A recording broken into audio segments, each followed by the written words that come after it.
कोरोनाच्या पार्श्वभूमीवर तयारीचा आढावा घेण्यासाठी आजपासून देशभर मॉक ड्रिल, शासकीय आणि खासगी रुग्णालयातील विविध गोष्टींचा आढावा घेतला जाणार। स्थानिक स्वराज्य संस्था निवडणुकीच्या याचिकेवर सुनावणी होणार। निवडणुकीबाबत सुप्रीम कोर्टात आज पुढची तारीख मिळण्याची शक्यता।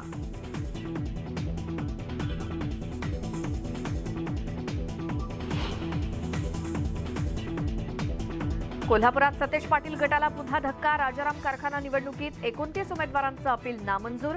सतेज पाटील गट हायकोर्टात धाव घेणार। मुख्यमंत्र्यांनी दुपारी बोलावली सह्याद्री अतिथीगृहावर बैठक। अवकाळीमुळे झालेल्या नुकसानीचा घेणार आढावा। उपाययोजनांबाबत होणार चर्चा।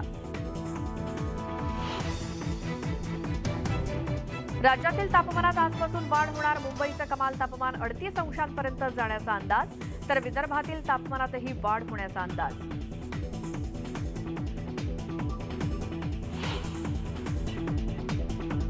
अकोल्यातल्या पारसमधील दुर्घटनेत 7 जणांचा मृत्यू। मुख्यमंत्री एकनाथ शिंदेंनी व्यक्त केला शोक। मृतांच्या नातेवाईकांना 4 लाखांची मदत जाहीर।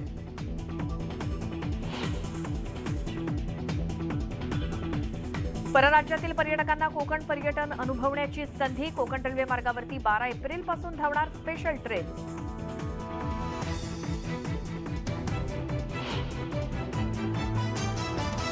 शेतीच्या मदतून 2 गटात तुंबळ हाणामारी। नाशिकच्या चांदवड मधला प्रकार। लाठ्या काठ्यांनी केलेल्या हल्ल्यात 3 जण जखमी।